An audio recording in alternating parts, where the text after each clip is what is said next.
At the beginning of the film, our main character witnesses his sister performing an experiment on a magical sword. But it fails, and she suffers the consequence of gradually transforming into a different creature. He doesn't know how to save his sister because his teacher has also fallen unconscious after the failed experiment.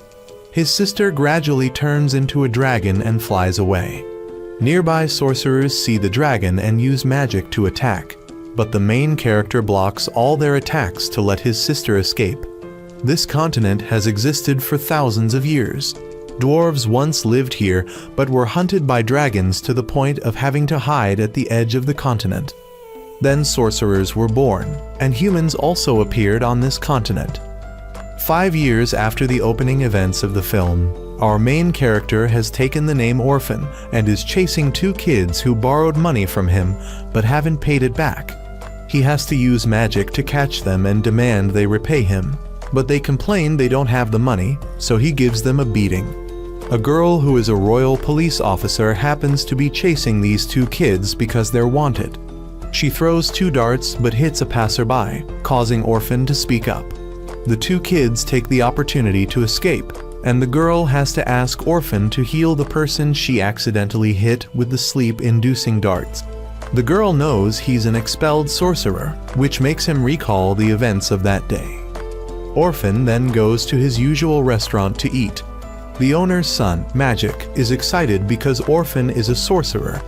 The owner knows that many people out there claim to be sorcerers to deceive others, but Orphan is genuine because his dragon-shaped necklace is given by the Tower of Fangs to sorcerers. Magic's mother was also a sorcerer, so Orphan thinks he might be able to use magic too. Magic wants Orphan to teach him, but Orphan demands tuition fees. The owner wants Orphan not to take advantage of being a regular customer to lure his son, but Orphan believes Magic can still become a sorcerer due to his passion and sorcerer bloodline. Suddenly, the 2 kids return and want to make a deal with Orphan to have conditions to repay him. He then has to wear an elegant outfit and go with them to do something. Orphan notices that people seem to be out on the streets less, and the bespectacled kid informs him that there have been some shady things happening recently, so people rarely go out. Meanwhile, the sorcerers are still hunting the dragon that Orphan's sister transformed into. She sees her old teacher among them and decides to turn away without attacking. Orphan is now led by the 2 kids to a nobleman's house for a scam. Both the mother and daughter of this family, upon hearing that Orphan is a nobleman dealing in sleeping medicine, asked to step outside. Orphan, who didn't understand the plan from the beginning, is dragged here and has a bunch of nonsense made up about him, so he starts to struggle. Suddenly, the second daughter of this family enters and reveals that she has heard everything and knows all 3 are scammers. The 2 kids pretend to be brainwashed by Orphan, while he proves that he's a sorcerer, making the girl remember that a sorcerer from the Tower of Fangs once came to see her father. But her father passed away 2 years ago. She vaguely remembers that the person who came to see her father was quite muscular and had black hair tied back. Orphan's teacher has now chased the dragon to this town. The girl then tells Orphan that 5 years ago, a man quite similar to the one she just described came here and gave them a sword. Suddenly, the dragon flies to the mansion where Orphan's group is staying. He runs after the daughter and reaches the warehouse where her mother and older sister are hiding. He uses magic to open the door and faces the dragon, who is also his sister. But she pays no attention to her brother and breathes fire to burn the box and take the sword away. The sorcerers have arrived and are attacking the dragon outside, forcing Orphan to rush to knock them out to help his sister. The teacher and others use magic to attack, but he once again casts spells to block those attacks as he did years ago. The dragon then breathes fire towards Orphan, but he uses a technique to block and dispel it. Going back to the past, in the north of the continent is the Tower of Fangs, where sorcerers gather to live and train together. The strongest people here are Childman and his disciples, and Orphan was formerly one of his 5 students. He teaches his students daily and lets them use their best spells to attack him, but he easily counters all their techniques.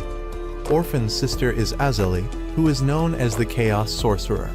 She has a habit of causing trouble for her friends and is also Childman's best student.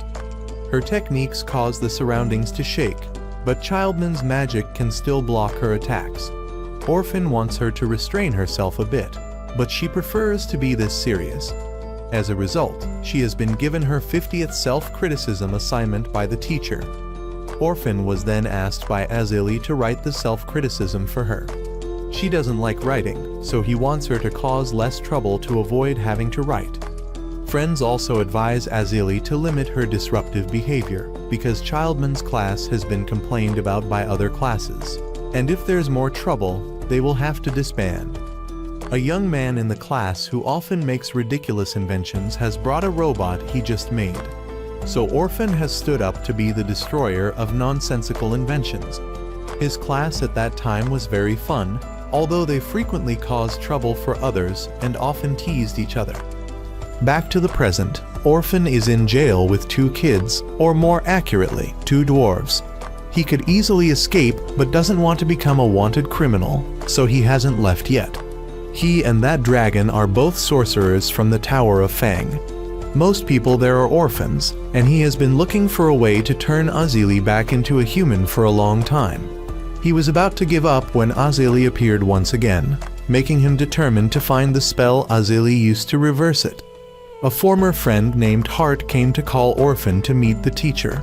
He put on his old clothes, and Hart was surprised to find him wandering here. He is also a secretary in this town and admits that Orphan has changed a lot compared to before. When meeting the teacher, he realized it had been 5 years. 5 years ago, when his teacher was still unconscious, all the sorcerers decided to hold a funeral. Orphan was angry because he believed they were denying that Azali was still alive and decided to reject her by holding this funeral. He destroyed that empty coffin and claimed that Azali was the strongest sorcerer the Tower of Fang ever had, so he would find her at all costs. If they wanted to bury someone, they should bury him. He would discard his old name and choose the name Orphan to go find Azali. Hart wanted to stop him because he was the best in the class, but he was only at the top because Azali never took tests. The teacher revealed that he and Azali had experimented to activate the Holy Sword, but the sword lost control and turned Azali into a dragon. When asked why the sword was here, he said that before losing consciousness, he had entrusted the sword to a student for safekeeping. That person had brought the sword here to ask this noble family to keep it safe. It seems the instinct to return to human form in the dragon had brought it here to take the sword away. Childman revealed that to capture Azali, a master of both black and white magic, they needed a black sorcerer specializing in combat like Orphan. He refused to help them kill Azali. The teacher didn't force him, but said he was the best person he could rely on. Hart also thought that he could restore his reputation and return to the Tower of Fang if he helped them, but he was still not very willing. Childman revealed that he had placed a tracker on the sword before the dragon took it away, so if he didn't go with him now, he would never see Azali again. He would leave tonight, so Orphan could come if he wanted. Orphan then returned to the inn to pack his things. He promised Magic he would return soon to pay the rent. He then went to the noble's house to repair their warehouse. The daughter paid him with this magic ring. He recognized this ring as Azali's from before. It had magic engraved on it that could block a single attack. He knew this ring had been sent here with the sword and decided to set out to find Azali. He would save her and help her escape before the other sorcerers could kill her. He then set out and joined up with the other sorcerers. When meeting, he also encountered Comic, the young man with bizarre inventions from the past. He had changed quite a bit, and Orphan knew that on this journey, he couldn't let old emotions interfere. He had to save Azali at all costs. On the way, Orphan noticed that Childman had brought a white sorcerer to seal Azali. He knew that he had anticipated casualties on this trip and thought he was willing to let the whole group die in exchange for at least one person killing Azali. Meanwhile, the noble's daughter and the 2 dwarves were following behind. The 2 dwarves wanted to capture Azali to sell her for money, while the daughter just wanted to help Orphan. Suddenly, all three were discovered by a bear and screamed. At this time, Orphan and the group had stopped to rest for a while. He saw that this group was full of strong people, with Childman certainly being the strongest. He didn't know if he could defeat them all to save Azali, so he decided to leave first. He sensed Azali's presence and ran off, shouting her name. He felt her presence more clearly and continued running and calling out to Azali. Suddenly, a wave of fire swept through and burned down a portion of the forest. He thought Azali had cleared the path for him, but then the dragon suddenly breathed fire towards him. Orphan tried to dodge and advance, but it was almost hopeless as his power was no match for Azali's. He could only raise a shield to block the attack when at that moment, Childman and the other sorcerers arrived. Comic came to heal him, while the white sorcerer who came along rushed out to try and seal Azali. But before he could finish, he was incinerated by the fire breath. They had to split up and cast spells at Azali. Orphan noticed the sword and decided to quickly rush to grab it. He took the sword and ran, with Azali chasing after him.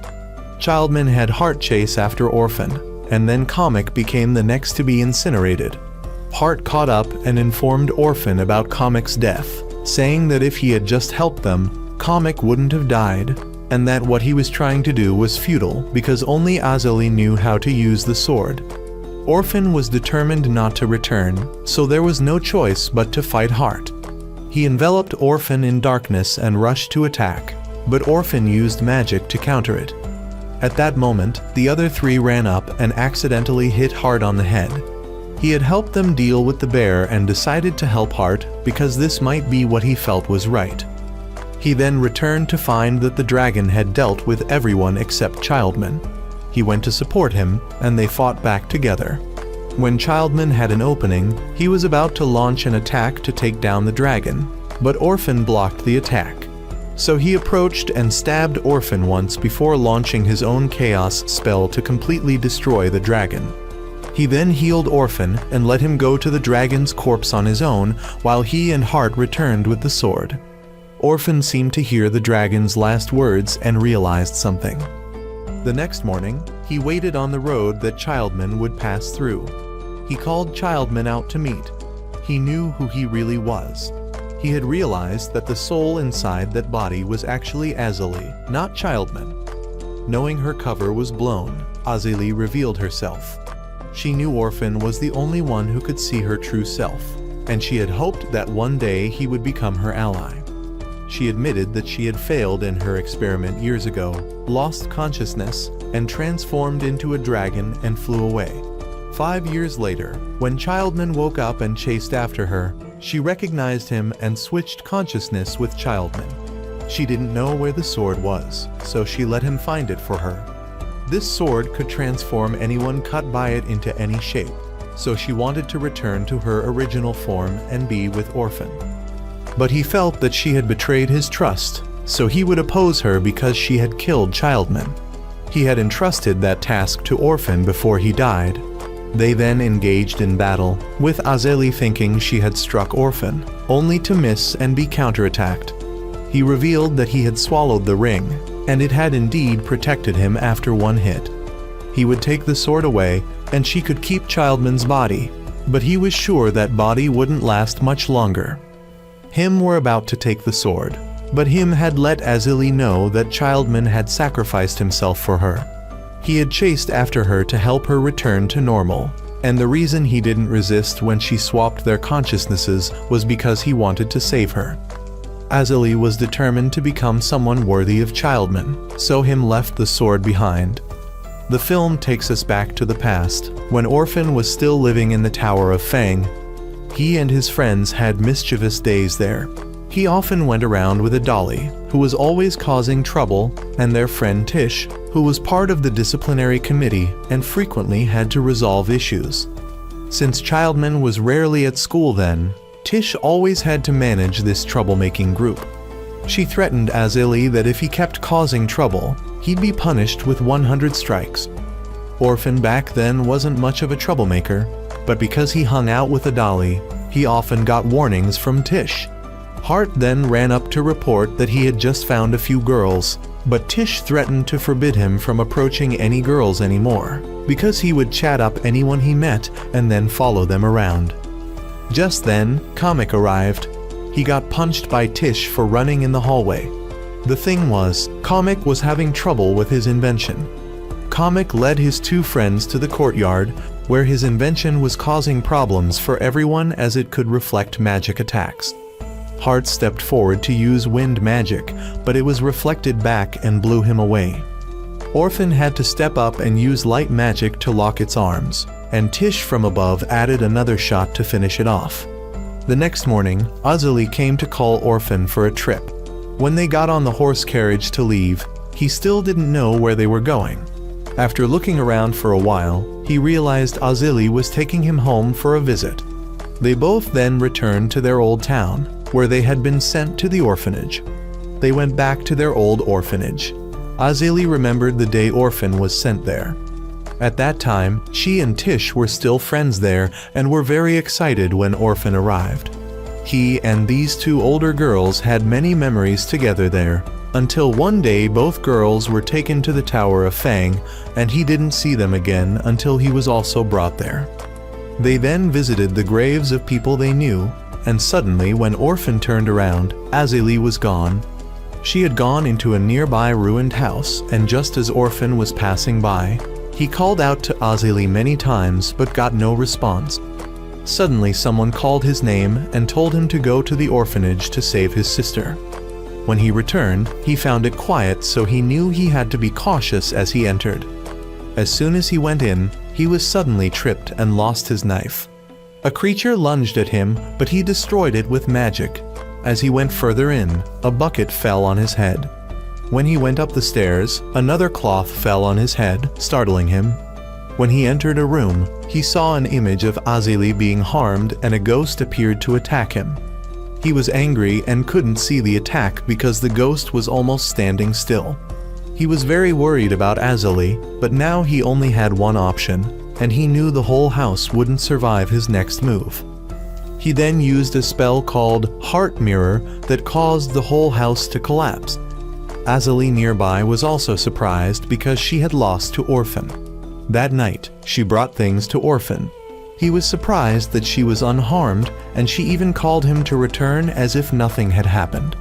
He immediately knew that Azali had played a trick on him because the bucket and cloth had been used by Azali to trick him before. She pretended not to know anything, but he was very angry with Adali. He knew Azali had gone too far with her joke, and was sure that the incident with Comic's robot going berserk was also Adali's doing. She returned the knife to Orphan, confirming his suspicion that it was indeed Azali who set up the trick. Azali thanked Orphan for worrying about her. They both then left, and Azali said that if this really happens in the future, he should remember to find her at all costs. Back to the present, Orphan still remembered when he spared Adali's life. She was determined to go find herself again. As for Orphan, he now knew there were two people behind his horse carriage. He told them both to show themselves and guessed it was the young lady and Magic. He had known they both snuck on since the time she gave him this horse carriage. Orphan asked why they were following him. The young lady wanted to see the world and had left a letter for her mother. Magic wanted to learn magic from Orphan and would pay him tuition fees. Magic had discussed this with his father so Orphan shouldn't worry. Magic also knew this young lady because they both studied at the same school. Magic asked Orphan where he was planning to go, and he said he would return to the Tower of Fang as he had business there. On the way, the three of them reached the Fenrir Forest. This forest has many dangerous creatures, and to get to the Tower of Fang, they had to go through here. When Claire went to bathe, she asked Magic to keep watch, but he used magic to peek at her. She kept feeling like someone was watching her, but Magic said she was imagining things. Orphan had to come and teach Magic a lesson for using magic for such useless tricks. When he left, Claire asked what was happening on the other side. Magic turned around saying it was nothing, but accidentally saw her and got hit in the head with a rock. As they continued their journey, Orphan couldn't believe that it took him 3 years to use magic, while Magic only needed 2 weeks since he started teaching him. Maybe the name says it all. At this rate, Magic would become a sorcerer in just 1 year. Claire noticed that Magic was now dressing like Orphan. Well, these were Orphan's clothes after all, and Claire was also wearing his pants. He knew very well that she had altered them to fit her size. Now, to reach the Tower of Fang, they needed to cross this forest, and it would take another 3 weeks of travel. After a while, Orphan changed direction to go around because he wanted to avoid that observation post. If they were discovered to be sorcerers, they would be reported to the church. The church is a religious organization with influence equal to the royal family, and they extremely hate sorcerers. That night, when they stopped in the forest, Orphan saw that the food he had prepared for the trip was almost gone because of the 2 freeloaders. Claire claimed she could cook, but when she did, no one could eat it. Magic wanted them to stop arguing, so he went into the forest to find food. Magic got lost and was attacked by a snake. He used a magic shield to block the snake when a girl discovered him. After learning that Magic was a sorcerer and had a master nearby, she advised him and his master to leave. She was being controlled by this forest and couldn't leave. She thought this place was very dangerous, and they should leave as soon as possible. Her name was Fienna, and she lived in a village that outsiders could never find.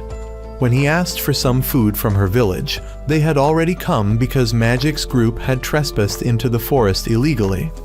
Fienna tried to protect Magic, but they had also sent people to Orphan's side. Fienna was a nun of the temple, so if she didn't obey them, she would also be punished. Orphan on the other side was fighting against the villagers and had to protect Claire, while Magic was being protected by Fienna. But he cleverly recited a spell so they wouldn't notice and made the snake fall to create a distraction to run away. But these villagers had guns, and Magic, not anticipating this, got shot. Orphan on the other side had used magic to defeat the villagers and knew Magic had been captured, so he went to rescue him. The 2 dwarves were also captured in the village. They were the ones who had tipped off the villagers to attack Orphan's group. They were currently being forced to work there and would soon find a way to escape. As for Orphan, he soon found the village and noticed that Magic seemed to be imprisoned in that tower. He recognized the village flag as following the dragon faith. In this world, there are 2 faiths, the faith of the gods and the dragon faith. The dragon faith is the enemy of sorcerers. Claire didn't understand why the symbol of sorcerers was a dragon, yet they were hated by the dragon faith, so he had to explain. In ancient times, the 6 strongest dragon races lived together and stole magic from the gods. The leader of the 6 races was the Angel Dragon tribe. They created humans and the sorcerers of today. Sorcerers can be seen as half human, half dragon. Although the angels of the past created humans, they believed that sorcerers were individuals who had stolen power from themselves, so they organized sorcerer hunting events. When the angels disappeared, the hunt also ended, and only a few old-fashioned people still held the angels' ideology, so they established the dragon faith to oppose sorcerers. Suddenly, a power surge appeared right in the middle of the village, and Orphan discovered that the thing that appeared was the master of this forest, Fenrir. The villagers called it the master and came to worship. Orphan knew he had to overcome the wolf to reach the tower. He asked Claire to go to the observation post and report what was happening here. He was then discovered by the village chief and had a gun pointed at him. Orphan quickly ran away and was soon surrounded by villagers. He was forced to use magic to fight back, but got stabbed in the hand. The wolf had also approached behind him. It asked if he was ready to make a trade to gain the power to protect what belonged to him. He then became dizzy and fainted. After that, Fienna informed the villagers about what the wolf had told her, but she only said what they wanted to hear and concealed the truth. She then said a few things to Orphan, telling him not to oppose the village chief. He later woke up in jail and didn't say anything when questioned.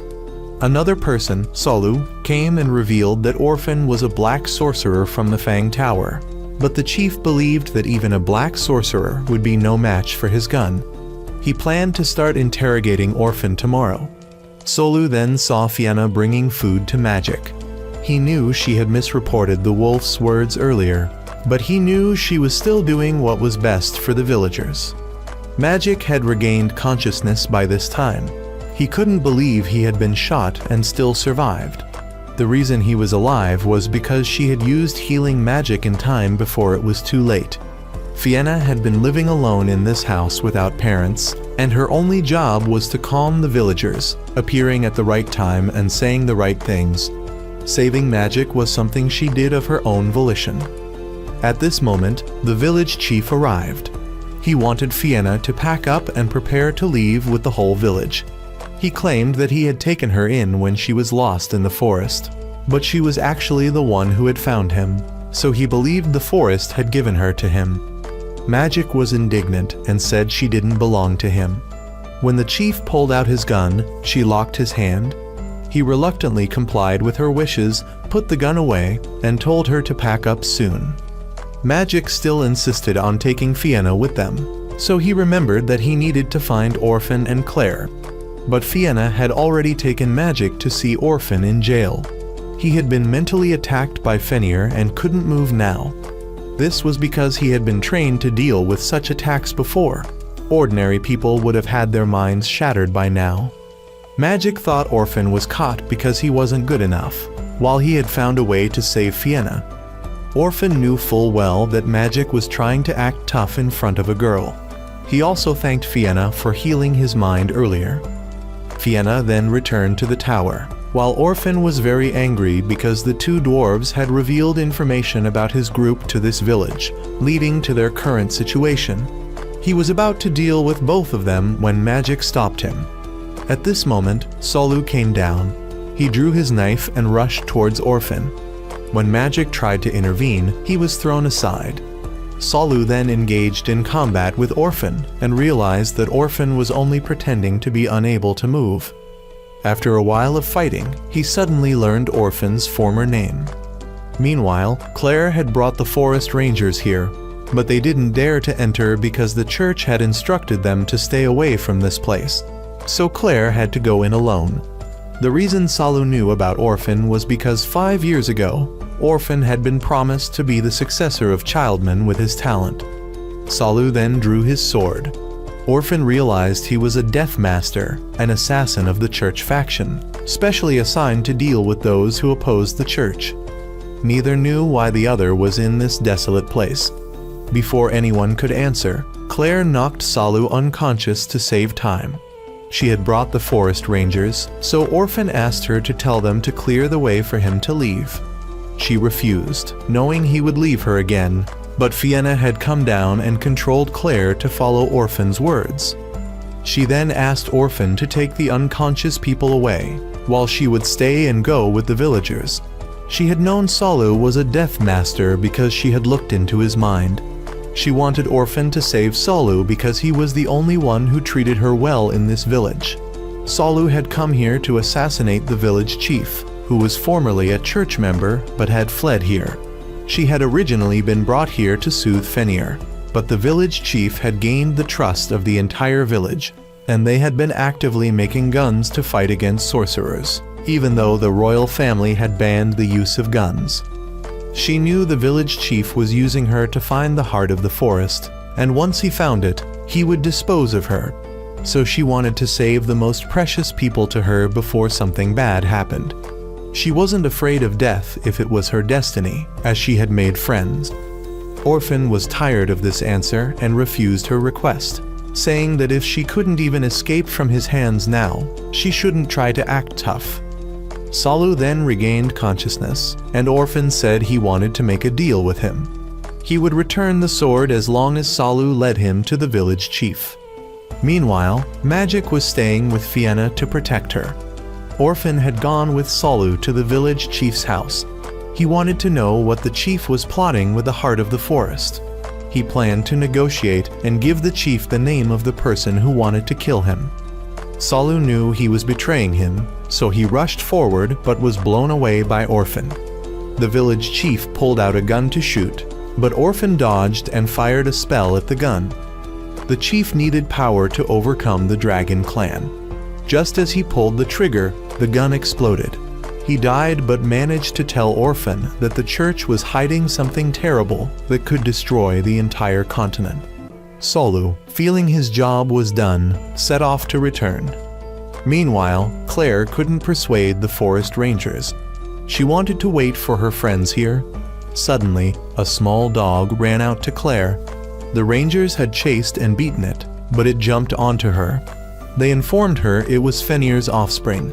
Knowing Fenrir was nearby, they fled first. The villagers had discovered the village chief's death and wanted Fienna to lead them. But Orphan thought they should make their own decisions.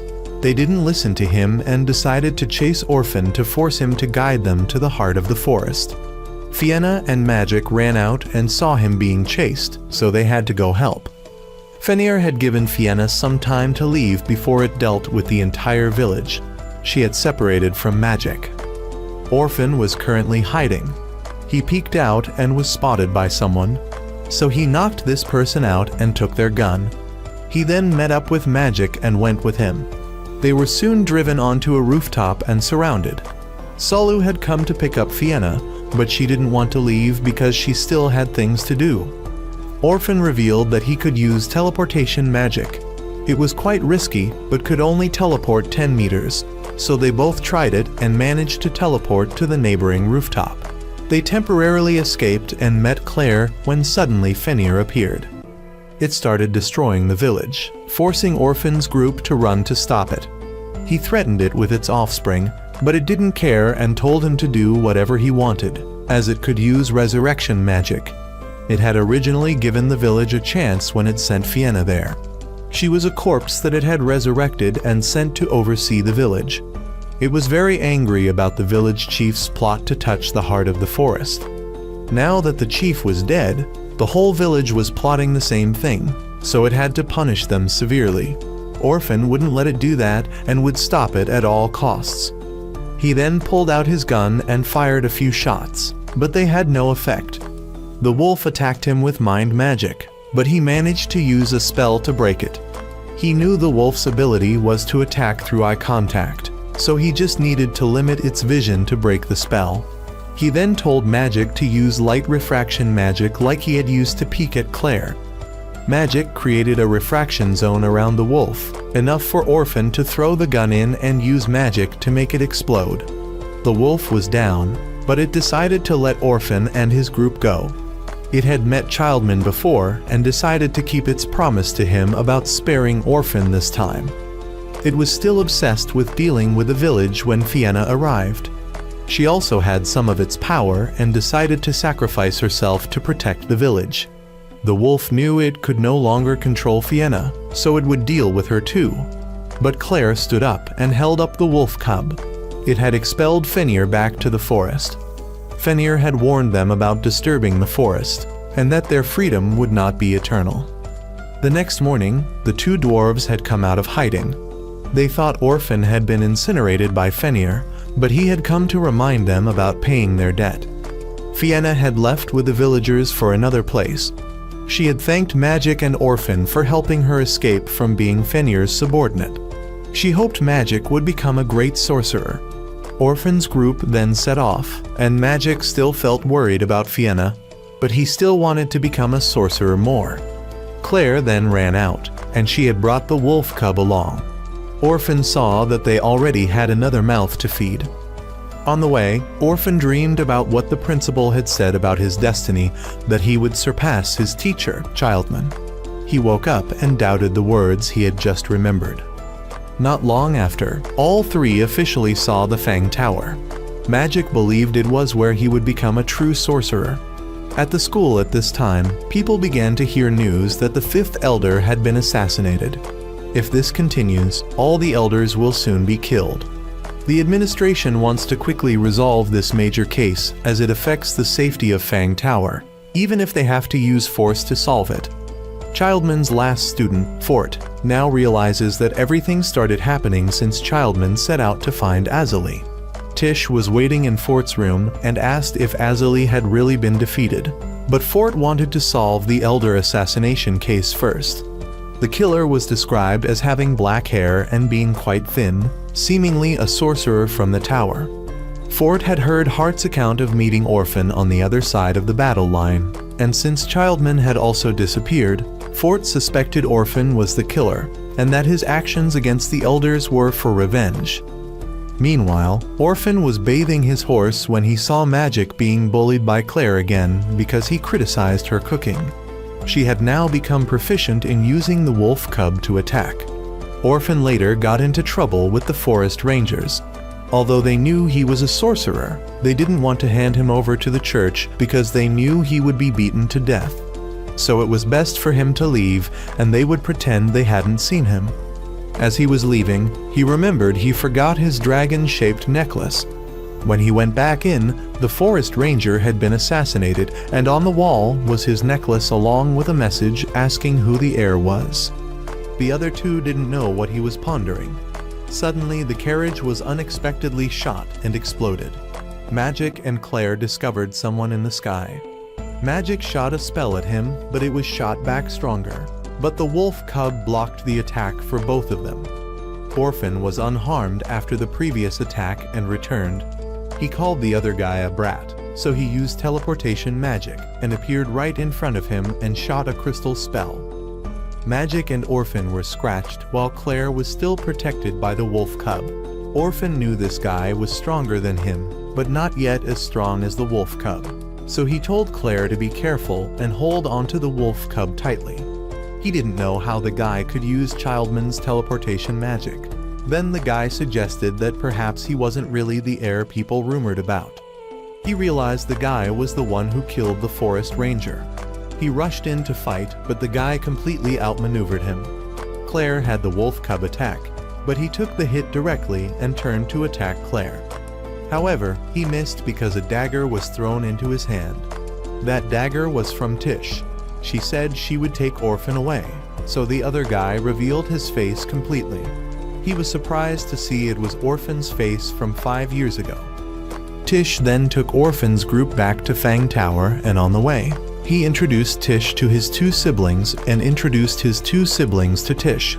She was also surprised that he had changed quite a bit after 5 years.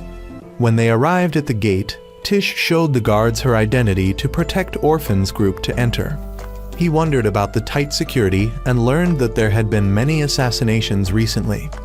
In this city, most of the sorcerers in the tower are people who will have high positions and power.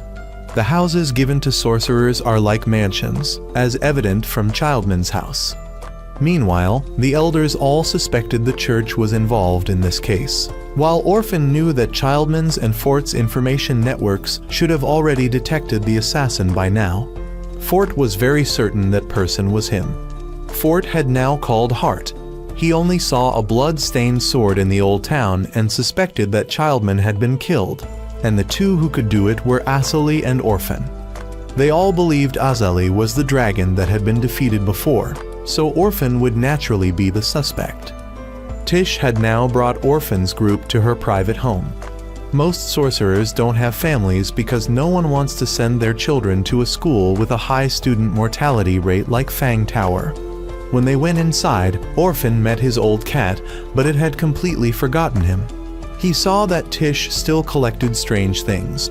She had prepared rooms for all three. Magic and Claire took the opportunity to look at Orphan's childhood photo album. He revealed that he, Tish, and Azili were the closest family, and coincidentally were thrown into the tower and studied in the same class. Tish later went out to go to the tower to report that Orphan was not the killer, but he had no intention of returning to the tower, which angered Tish because he and Fort were both equally stubborn. That evening, Orphan knew he had to tell Tish about Azali and Childman. He knew Tish would be angry when she heard the story. Suddenly his voice rang out, and he had gone to the fountain to meet the other version of himself, the one with his face from 5 years ago. That person considered himself the assassin of this place, the ghost of Orphan's past, the one bearing the old name Krylan. Tish had now informed Fort of the truth that the culprit was someone who looked like Orphan from 5 years ago, and this person's power could be considered equal to the rumored heir. Back to Orphan, Krylan claimed that he was the embodiment that learned everything from Childman, from magic to his assassination skills. Assassination skills were the only thing Orphan didn't inherit from Childman, so he could be seen as the heir that Orphan should have become, the version that he chose to discard when he took the name Orphan. Krylan revealed he served them, and he believed Orphan knew who they were. After finishing, he left. Claire had witnessed the whole event. The next morning, Tish hadn't returned, Orphan didn't want to eat, and who was this Krylan really? Claire decided to find someone to help Orphan. 5 years ago, when Orphan left to find clues about Azali, he reluctantly became a moneylender to make a living. Now he suspected that Azali, whom he had spared, was the one who created and sent Krylan here to kill the elders. He later met Tish again. She introduced him to her 2 students. Just as Orphan introduced himself, the 2 kids recognized that last night 2 short people came asking for food, claiming to be his acquaintances. They weren't sure, so they locked the 2 short people in the storehouse. Orphan knew who they were, so he went to the storehouse to find them. He met both and thought they were trying to freeload, but he would let it go if they helped him with something. Tish, looking at the birthday gift her 2 students gave her, remembered that years ago, a mysterious person had given her a medallion with an angel image just like this. At that time, Orphan's group had made a rule that to celebrate birthdays with outsiders, they had to go through friends, but Tish didn't even know who the sender was. She often practiced with her 3 younger siblings, Orphan, Heart, and Kamikin. She commented that Heart, though very strong, always lost to Orphan, while Kamikin only excelled in recovery magic, but was weak otherwise. Fort, on the other hand, had an information network second only to Childman and magic skills only inferior to him and Azali. His knowledge was boundless, but his physical strength was limited. Orphan was often called by Childman for private training, making Tish wonder how someone as naive as Orphan could be Childman's heir. While pondering in the library, Fort came to see her. He had long had feelings for Tish. Although she had refused him, Fort's feelings remained unchanged. Tish still thought Orphan was being pampered too much by Azali, so he couldn't bring out his potential. But Fort reminded her that Orphan was still limiting his abilities to train with her because he didn't want to hurt her. So she had to call Orphan out for a serious fight. He didn't understand what was happening when she attacked him first. She had realized he was intentionally holding back during training, so she said directly that she wanted to see his true abilities. So he deflected Tish's attack in an instant and countered with a blow that sent her flying. Now she realized that when he was serious, he truly lived up to the title of heir. Back to the present, Orphan had come to see Tish to ask about a few things. He saw the mysterious gift from years ago and recognized the handwriting on the message as Kamikin's. Meanwhile, Claire and the 2 short people were now tasked with investigating the assassin for Orphan. Tish informed that the entire tower had almost completely stopped functioning now, as Kamikin had died in battle. Hart was working as a secretary in another town, Azali had vanished, and Master Childman had been missing for 2 months now. Orphan knew what had happened but didn't want to say. Tish also revealed that the situation was escalating as Fort had been poisoned in his tea. He had realized it, but didn't make it public because he wanted to control the entire tower as Childman once did. Meanwhile, as Claire and the 2 short people were eating, a group of people in black approached. Krylan revealed himself and anesthetized Claire and the wolf cub to take them away. Orphan knew he had to tell Tish the truth, so he informed her that the only person who could infiltrate Fort's network was either himself or Childman. He couldn't be the assassin because he was too pathetic to kill someone, and Childman wouldn't be able to return. The 2 dwarves later reported to Orphan that Claire had been captured and taken to Childman's mansion. He knew Krylan was trying to lure him out. Magic wanted to go with him, but Tish refused. The 2 argued, so Orphan told both of them to be quiet and said he would go alone. Magic still followed and asked if Krylan would take Claire's life. He knew Krylan wouldn't do that if he really wanted to lure him out. He decided to go alone to rescue Claire and end all the matters of the past. He then left alone.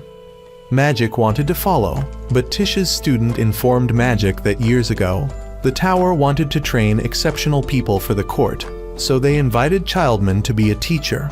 He chose the most talented children, and from then on, people began to value Childman's children. Orphan was the most talented and received all of Childman's techniques and magic, but his weakness was that he couldn't kill people. When he left, the tower feared someone would follow Orphan and persuade him to return to the court, so they sent people after him. They suspected Orphan had defeated the follower and left them to die. Although not knowing the details, Magic believed Orphan wasn't the person they thought he was, so he still wanted to help him. Tish also followed. Orphan had now arrived at Childman's mansion. Childman had taught him that everyone has a weakness to be exploited. Orphan was considered to have only one weakness, not daring to kill people, and this assassin version of him had overcome that weakness. So now he would have to face a powerful enemy without weaknesses. But he would try to prove to Childman that even an enemy without weaknesses can be defeated. He then flew up and entered through the roof, where Krylan was already waiting for him.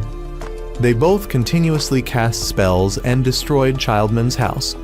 Orphan knew Krylan was created by Azali, and she wanted this Krylan to be defeated by Orphan. Only then could he overcome his only weakness. But now Krylan had his own consciousness. He wanted to defeat Orphan and become the only one by Azali's side. They then took out knives to fight, but when they got close, they still used magic. They continued using knives, and Orphan cut Krylan's arm. He revealed that he had thought of 3 ways to defeat him. The previous method was 1, but he knew it wouldn't work again. The second way was that he had shot out the blade and then rushed in to step on his foot to make him fall. But Krylan had used magic to counterattack, causing Orphan to be unable to dodge in time. Tish and Magic had also arrived by now and told the police to handle it. Orphan woke up in Childman's basement. Krylan had come down to find him and revealed that Childman had passed on to Azali something called the Sorcerer Killing Machine. It was a puppet, and when characters were carved on it, it would activate. Azali had always been observing him and then activated it and controlled it remotely. Krylan then took out the Holy Sword. Azali herself had slashed the puppet with this sword and transformed it into a shape similar to Orphan. He then discovered that Claire was also behind, paralyzed by a spell. Krylan knew he wouldn't leave Claire and run away. So Orphan had to use the third method. He rushed to attack, controlling the sword and casting a direct spell at Krylan. This was the move that Childman often used to torment him, and he didn't hesitate to break the neck of this puppet, because the way he thought of was to fight with a mindset ready to kill. When he discovered that Krylan was bleeding but showed no unusual signs, he began to suspect that he wasn't human. Tish and Magic were gradually approaching, not knowing where Orphan was. Krylan was still not dead. He was still determined to take Orphan's life to become the only Krylan that Azali needed. They then cast their strongest spells at each other. Both sides continuously cast spells to push back the opponent, but in the end, Orphan was the victor. Tish knew the battle was over, so she also moved faster. Magic took the opportunity to pick up another book to bring along. Orphan had now defeated the puppet and met Azali again. She revealed that she hadn't killed the elders, but the puppet had developed its own personality. She had retrieved the puppet and told Orphan that she still had work to do. She noticed Orphan looking at her with a frightening gaze, but he remarked that wasn't she very good at killing those who stood in her way, yet she was afraid of his gaze. However, he was the only one she couldn't kill. The story of him leaving someone to die was true. She believed he was the only one Childman had fully trained to counter white magic through mental training, and the reason he did so was for Orphan to be able to control her, the only one proficient in white magic in the class. But Orphan didn't think Childman had such thoughts. He had long wanted her to live peacefully somewhere. He advised her to return to the light, to the home Tish had prepared for them. She still wanted Orphan to follow her because he was the only one she could understand. She believed that next time, Orphan would have an answer for her. Seeing that Claire was about to wake up, she decided to arrange to meet him next time. She also didn't want to meet Tish at this moment, so she left immediately. Tish and Magic then came down and reunited with Orphan. That night, he was taken back and bandaged, but he had to vomit everything Claire had cooked. She had to hide outside the gate because she didn't want to be punched by Orphan. Azali, at the gate, gave her some advice about making mistakes, all philosophical sentences that I'm sure him don't want to hear, so let's skip that. Meanwhile, at the tower, an assassin had broken in and killed several more people there. Orphan was now packing because he wanted to leave soon, but as soon as he reached the door, he encountered another assassin. The assassin knew who he was. At this moment, Claire and Magic came up, so he prepared a spell to protect both of them, but the assassin had already left. Claire then took out a cake she had just made for Orphan to eat. He absolutely refused to eat, but was still forced to swallow it while talking and could only vomit it out. Tish had to come over and tell them to shut up because she had been working for 2 days without sleep. The next morning, Orphan said he wanted to leave after enrolling Magic in the tower. He had resolved the assassin issue and revealed that Krylan was a puppet, but he said he didn't know who had activated it. Of course, Tish realized he was lying, but he still insisted on not revealing anything about Azali. Tish informed him that she had vouched for his return to the tower, so he could stay without any pressure, but if he remained stubborn, he would have to face assassins from the tower. However, he revealed that what she said had already happened. Meanwhile, Magic was reading the book he had picked up from Childman's house when Claire misunderstood it as reading her diary. He had to remind Claire that her diary was still in her other hand. Orphan came and said he would take Magic to the tower. Claire wanted to go, but Orphan refused, so Tish would have her 2 students take Claire on a tour. While eating and viewing the Tower Fang, all 3 encountered the 2 dwarves again. They were selling Tower Fang-shaped pillows. Claire threatened to tell Orphan, so they sulked and went elsewhere to sell. Tish's student revealed that this tower was originally managed by the upper levels, and below were the classrooms. Childman's class was the most favored and had some influence on the upper levels, which is why they were hated by other classes. Childman's disappearance had thrown the tower's order into chaos at this time. Meanwhile, Orphan was taking Magic to the tower with Tish when Orphan asked if she had made any enemies. She hadn't, so he knew that if they were ambushed now, it would be because of him. Just as he finished speaking, the entire car was attacked. Orphan used Magic to protect the car and even blew away the anesthetic smoke released from some flying bottles. The enemies quickly surrounded them, and Orphan knew this group was from the Dragon Faith. Orphan rushed out alone and dealt with them all. He questioned one of them about the reason for attacking his group, suspecting it was revenge for the group in that forest, but they accused him of massacring their people when he hadn't killed anyone at all. But then someone beheaded this person. That person also revealed himself. He was the one who had killed people in the tower earlier that I saw.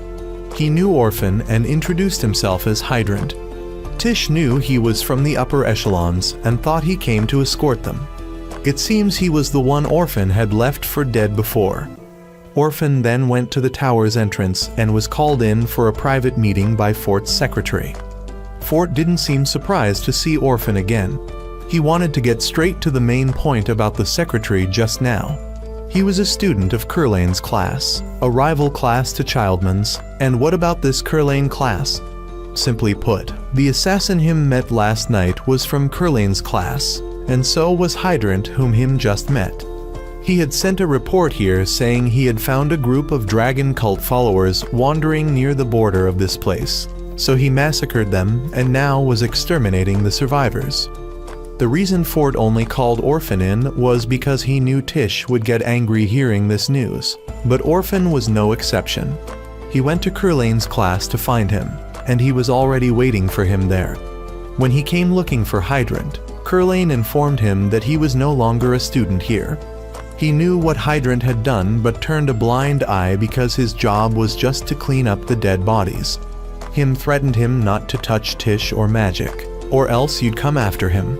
Of course, he knew your capabilities, but advised him not to make an enemy of him. because currently Childman wasn't here to control him. Orphan then left, and Tish was still upset because Fort wouldn't meet her, but Magic was happy because she could submit an application to the tower. Meanwhile, Claire had just returned when she encountered the assassin from last night. Orphan returned to find Claire injured and unconscious at the gate. Tish's 2 students informed that it was due to an assassin's attack. Orphan recognized it might be the one he met last night. Orphan wanted to pursue, but Tish stopped him because if he caused more trouble here, the elders wouldn't let it slide. Tish would go look for them. He didn't want her to be in danger, but she thought she wouldn't lose to a coward who only dared to attack a girl and run away. She would protect this home of hers. Orphan then had to take Claire inside for treatment, while Tish had encountered the assassin and realized he was luring her. She didn't want to take risks, but also didn't want to lose track. Orphan later went to find Tish. Claire wanted to follow, so he instructed Magic not to let Claire follow him. He then went alone while Tish had been lured to her old hometown. He led her to a dilapidated house to ambush her with his accomplice. She knew the other one was Hydrant. He had hoped to encounter Orphan here too, but knew he would come sooner or later. Tish didn't think she would lose to them, so she cast fire magic to attack. Orphan noticed the flash of light and quickly ran there. Tish was now overwhelmed by the 2 and had 2 fingers cut off by Hydrant. But just at the difficult moment, Azali came to rescue her. Hydrant was surprised that Azali wasn't dead, so they left. Azali healed Tish and left before Orphan arrived. He took Tish home, and Tish thought he had saved her, even mistaking his voice for Azali's. He knew what had happened, so he just went along with it. He informed that Claire was okay, but although Tish's fingers were reattached, the nerves couldn't be restored, so those 2 fingers were now as good as useless. He wanted to make them pay, but Tish wanted him to stop doing foolish things. She'd rather lose 2 fingers than lose him. She wanted Orphan to report to Fort. Fort would know to report back to the upper echelons to thoroughly deal with Curlane's group. She thought if Comican were still alive, he could heal her hand. It's just that after Comican passed away, almost everyone left, and only she and Fort remained at the tower. Therefore, she wanted Orphan not to leave her here alone anymore. Orphan later met Azali in the yard, so he went to talk to her. She informed that Curlane had begun the final stage of his plan. They had dealt with some opposing elders, and conversely, she had to deal with some elders on Curlane's side. She told Orphan that Curlane was trying to gain control of the tower, and what they wanted was the map of the Brown family. 1,000 years ago, one of the gods of the world tried to kill the other gods to become a unified entity, thus becoming the King of Magic. The church viewed the King of Magic as heretical, but few knew that the King of Magic had secretly left behind a book. This book was a map leading to power, and it was gradually passed down to the Brown family. However, it soon disappeared from that family and was obtained by dragon cult followers. The last person believed to be holding this book was Childman. I see something familiar here. He must have realized to some extent that this is related to the book Magic picked up at Childman's house, right? Azali knew that book would attract Curlane's group here, but they also needed that book, so Azali decided not to let them have it. And she knew Curlane's group would act tonight. She would deal with the assassins and leave he with the task of assassinating Curlane. He knew he had no choice but to follow Azali's plan. As for where the book was, she informed he that Magic was keeping it. Azali then gave he the power to move between spaces and left. He were quite annoyed that Azali could manipulate he so easily. When he went inside, he learned that Claire had heard everything. He asked Magic where she got the book and immediately realized that Azali had deliberately arranged for Magic to find it. He then asked both of them to come with he because he knew he needed both their help. He said directly that they would go to the tower and beat those who did this to Tish. Orphan and the 2 younger ones then arrived outside the tower. Claire understood the general plan, while Magic felt a bit guilty for taking the book, which led to Tish getting hurt. But Orphan thought Magic wasn't at fault because sooner or later, he would have to finish everything with Curlane's class. And now the way for them to enter was to climb over that wall, and when physical means couldn't solve it, mages would do what they do best. As they entered, Orphan explained that he chose to attack first this time because it would be hard for them to anticipate. They usually sneak out at midnight when the guards go to rest, but he was sure they wouldn't come out today because they had guessed he would come here, but not the two younger ones. For now, he wanted to overcome his weakness and prove he was truly the heir. He then went to the guard room to check and found the guards had disappeared. Hydrant attacked him from behind, forcing him to retreat. He had to counterattack, and Hydrant called for his accomplices, forcing Claire to summon her wolf to block the attack.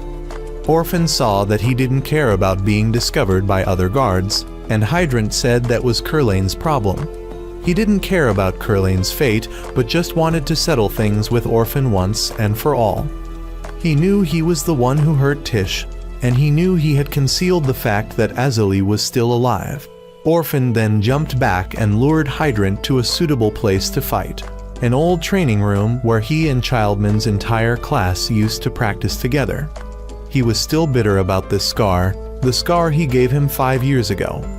At that time, he had intended to apply to the court to work, but he came to bring he back because the elders needed at least one person at the tower capable of dealing with Azalee, and the person they needed was Orphan, the one to whom Childman had passed on all his techniques. But he refused and shot him in the face. Both still haunted by each other, they would settle all grudges here. Orphan used magic to lift him up to shoot a light arrow, but he managed to counterattack and rush in. Orphan teleported behind him, bringing both back to hand combat. Meanwhile, Claire encountered another one. This one noticed that Orphan's group had been separated. He decided to deal with Claire before looking for magic. She heard him thinking she was useless and got angry. Just as he realized Claire's abilities, her wolf cut off his hand. Magic woke up in a strange place and encountered Hydrant's accomplice. He wanted to deal with magic, but the boy ran away. However, the book fell and was taken by him. Magic had no choice but to stay and fight. He raised a shield to block spells, and then figured out how to use light arrows.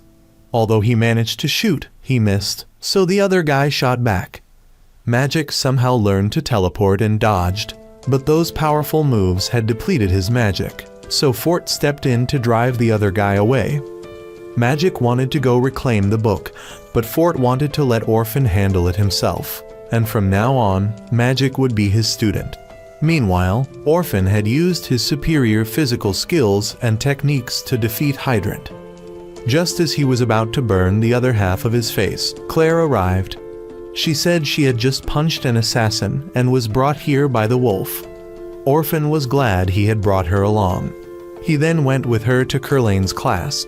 Curlane had obtained the book and confessed all his crimes, so Orphan told him to look carefully, because it was Claire's diary that he had slightly modified to look like the real book. Fort then came in and charged Curlane's entire class, but Curlane thought Fort didn't have enough authority, so Orphan showed him the indictment already signed by Hydrant. Hydrant had intended to betray him from the start because his goal was simply revenge. Azalee then arrived. Orphan realized Fort had known Azalee was alive before. Curlane rushed to take Azalee's life, but was struck down by Orphan using the ultimate technique taught by Childman. However, Azalee told him there was no need to finish off someone like Curlane. She then cast a spell to make all of Curlane's students forget she was still alive. They were then all arrested. Fort didn't expect Childman to be dead, but he would try to control this place as Childman once did. Azalee had the real book with her and revealed that it contained the secret to preventing the world from reaching destruction. She would investigate it herself, and if Orphan wanted to find her, he should go to the church. Thus, Azalee continued her journey towards her own goals, and Orphan would continue his journey to uncover the mystery of Azalee's objective. This concludes part 1 of the film.